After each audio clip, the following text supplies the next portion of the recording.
फिर वो अपनी बच्चियों को लेकर अपनी सहेली के घर चली गई। उसने दरवाज़ा खटखटाया तो उसकी सहेली बबली कबूतरी निकली। अरे टुनटुनी, तुम यहाँ क्या कर रही हो? देखो मेरी बहन, मेरे शौहर ने मुझे घर से निकाल दिया है।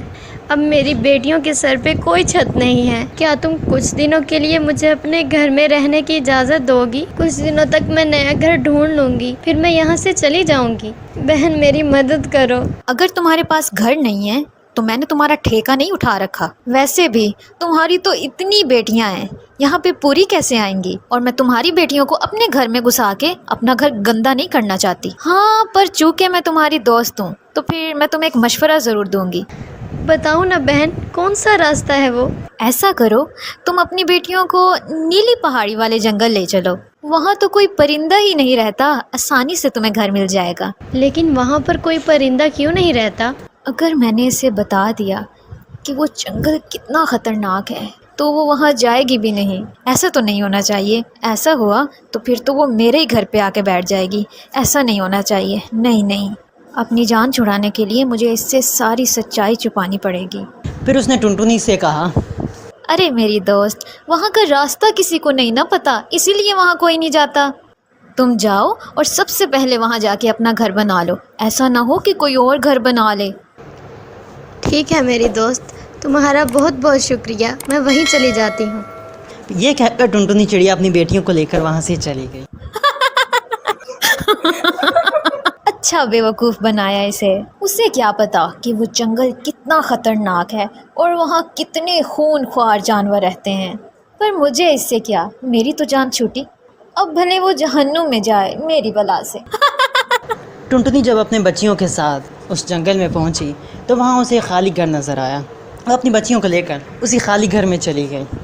उसने अपनी बच्चियों को वहाँ बिठाया और उनसे कहने लगी, देखो मिट्टी मिट्टी बेटा, तुम इन सब से बड़ी हो तो इनकी जिम्मेदारी मैं तुम्हें सौंप कर जा रही हूँ। जब तक मैं खाना लेके वापस ना आ जाऊँ तब तक दरवाज़ा मत खोलना।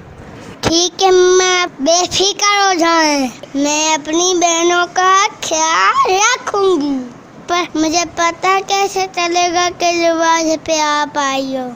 फिक्र मत करो बेटा, मैं तुम्हें ये गाना सुनाऊंगी। दरवाज़ा खोलो मेरे बच्चों, मम्मी है आई। जल्दी खोलो खाना मज़ेदार है लाई। अरे जल्दी खोलो खाना मज़ेदार है लाई। जब ये गाना मैं तुम्हें सुनाऊंगी तो तुम दरवाज़ा खोल देना। फिर टुनटुनी चिड़िया जब वहाँ से चली गई तो बच्चों ने अंदर से दरवाज़ा बंद कर दिया। लेकिन जब टुनटुनी उन्हें ये सारी बातें बता रही थी तब बाहर एक बाज भी ये खड़ा सारी बातें सुन रहा था। वो खुद से कहने लगा, अरे वाह, आज तो 11 बच्चों की दावत है। चिड़िया की सारी बात सुन ली मैंने।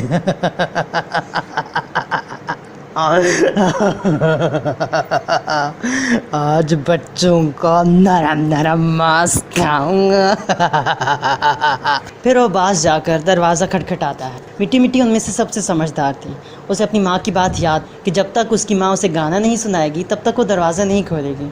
उसने दरवाज़ा खोलने से पहले पूछा, ओए कौन हो तुम दरवाजे पे? बेटा, मैं हूँ तुम्हारी मम्मा। हमारी मम्मा को तो गाना भी आता था, तुम्हें गाना आता है? रुको बेटा, मैं भी सुनाती हूँ। दरवाजा खोलो मेरे बच्चों, मम्मी है आई। अरे जल्दी खोलो खाना मज़ेदार है लाई। अरे जल्दी खोलो खाना मज़ेदार है लाई। कर बच्चों ने दरवाज़ा खोल दिया। पर जैसे ही उन्होंने दरवाज़ा खोला तो बाहर उनकी माँ नहीं बल्कि एक ख़तरनाक बाज खड़ा था। बाज झट से अंदर आया और वो उन पर हमला करने ही वाला था कि तभी टुनटुनी चिड़िया वहाँ आ गई। टुनटुनी चिड़िया और बाज के दरमियान बहुत बड़ी लड़ाई हुई जिसमें बाज मर तो गया पर टुनटुनी चिड़िया ज़ख्मी हो गई। टुनटुनी चिड़िया ने अपने बच्चों को करीब बुलाया और वो मिट्टी मिट्टी चिड़िया से कहने लगी, देखो मिट्टी मिट्टी, मेरा आखिरी वक्त आ गया है। लगता है कि अब मैं नहीं बचूंगी। अब तुम लोगों की हिफाजत के लिए मैं नहीं रहूंगी। बेटा, तुम इन सब में से बड़ी हो, वादा करो कि तुम इनका ख्याल रखोगी। ठीक है मम्मा, मैं वादा करती हूँ। बेटा, ये जंगल छोड़ के चले जाओ। ये जंगल ख़तरे से खाली नहीं है। फिर टुनटुनी चिड़िया मर जाती है। उसके मरने के बाद मिट्टी मिट्टी चिड़िया अपनी सारी बहनों को लेकर वहाँ से चली जाती है। वो एक नया घर ढूंढती है और वहाँ मेहनत मजदूरी करके अपना और अपनी बहनों का पेट पालने लग जाती है। इसी तरह वक्त तेज़ी के साथ गुजरने लग जाता है। सारी बहनें बड़ी हो जाती हैं। एक दिन उन्हें एक बूढ़ा कौवा नज़र आता है जो अकेले बैठा रो रहा होता है। मिट्टी मिट्टी चिड़िया उसके पास जाती है और उसे पूछने लगती है, क्या हुआ अंकल, आप ऐसे रो क्यों रहे हैं? नहीं बेटा, ये मेरे अमाल का नतीजा है। कहते हैं ना कि आदमी जो बोता है उसे वही काटना पड़ता है। बरसों पहले मैंने अपने बेटे के लिए अपनी बीवी और 11 बच्चियों को घर से निकाल दिया था और आज उसी बेटे ने अपनी बीवी की वजह से मुझे घर से निकाल दिया। ये सिला तो मुझे अपने गुनाहों की वजह से ही मिला है।